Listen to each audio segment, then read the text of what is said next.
So I just wanted to share a couple of practical things with you to do with camping in Russia. And the most important one is the facilities that you need.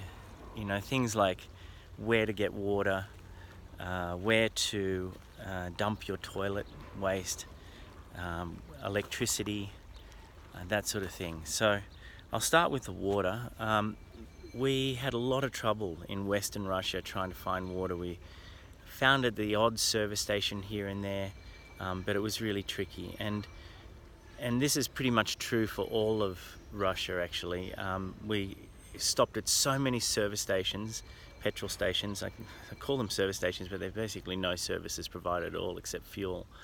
And with no luck, no water anywhere. So what we hit upon were these they're like the original wells for each village, and they've got like a big pump tap sort of thing, and we have a little rubber flange on the end of our hose, and I'll show that to you, and we use that to just slide it onto those in the villages, and we get our water from the village. And some of it's amazing, like some of the most beautiful water I've ever drunk anywhere. So one was basically mineral water. It was just incredible and even effervescent. And there is a map, and I'll give you a link to an app that you can use, a locally made map that shows where each of those water taps is. And there's lots and lots of villages everywhere. So you generally are not going to have any trouble. And for the most part, no one will bother you when you take water from one of these taps. We had one grumpy old fellow who got upset with us and told us we needed to pay somebody, and he couldn't tell us who.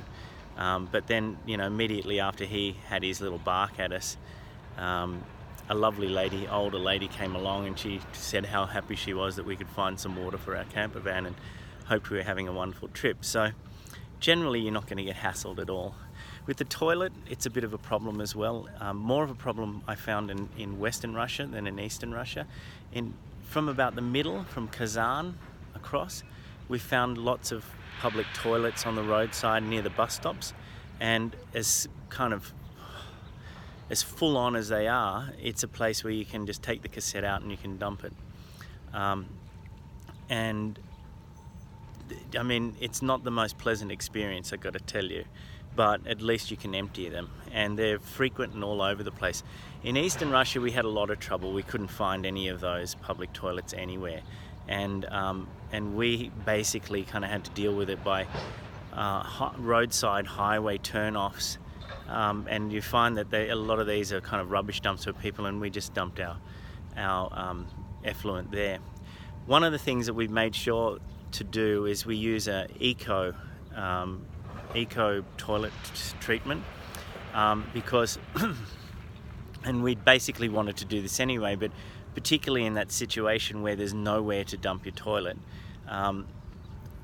you need to use an eco one, because any of the chemical ones are just going to be really bad. But you need to use an eco one anyhow, no matter what. You can sometimes, in some of the cafes or roadside cafes, they have toilet and shower facilities, and some of them will be okay with you dumping your cassette in the toilet there. Others will tell you to go away, and it's just potluck. But that's basically it. That's how electricity. Electricity has been basically impossible for us. We haven't really found anywhere other than at friends' places to connect up to the mains power. So we haven't been able to use our TV or any of that sort of stuff. We had these grand aspirations of having Apple TV hooked up to a modem, and we've got the modem, we've got the Apple TV, and we've got nothing to plug it into. So anyhow, that didn't quite work out the way we were expecting to. So, but you can pick up a little generator, one of those little silent generators, for around about 16,000 rubles from Depot or one of the big hardware stores, Castorama, and there's a few others. And I mean, it's really cheap, it's a couple $100. So if electricity for air conditioning and that sort of thing is really important for you, I highly recommend you pick up a little generator and take it with you, because you won't find electricity. There are no campgrounds at all either. just none. I mean, there's a few here and there, scattered here and there, but honestly, the free camping in Russia is so good, and you can pretty much camp anywhere. I mean, we camped here on the shores of Lake Baikal. Admittedly, there's some big, shipping thing going on there, but it wasn't last night. And we've camped in some really beautiful places on the rivers and by lakes and in mountains and all over the place. And we've had some pretty bad camping experiences, like on the side of the highway.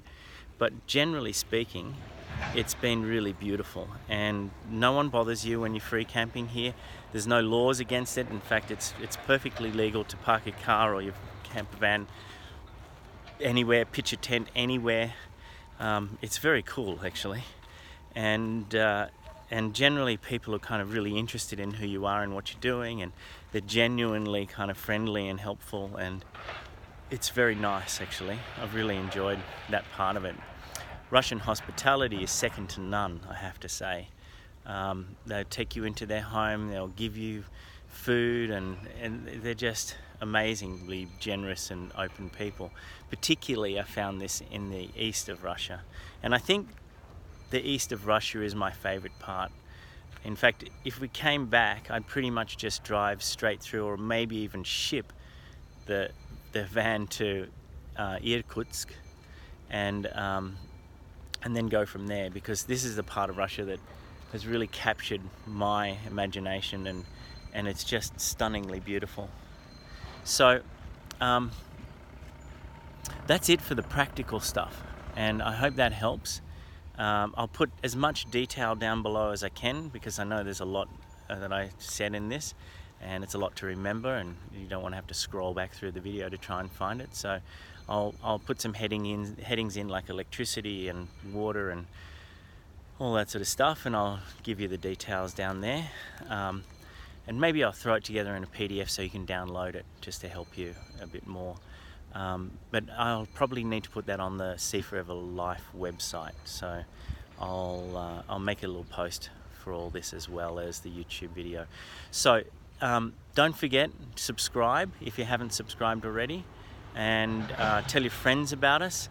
We really love your support, and we like to know that you're there and watching, and when you're a subscriber, we know that you're there and watching. When you're not, it's hard to tell. And if you've got any questions, throw them down below or throw them onto the website, and I will answer all of them. More than happy to. And yeah, take the plunge, be a daredevil, and come to Russia. It's not nearly as scary as you might think it would be. And the roads, well, God, that's another thing.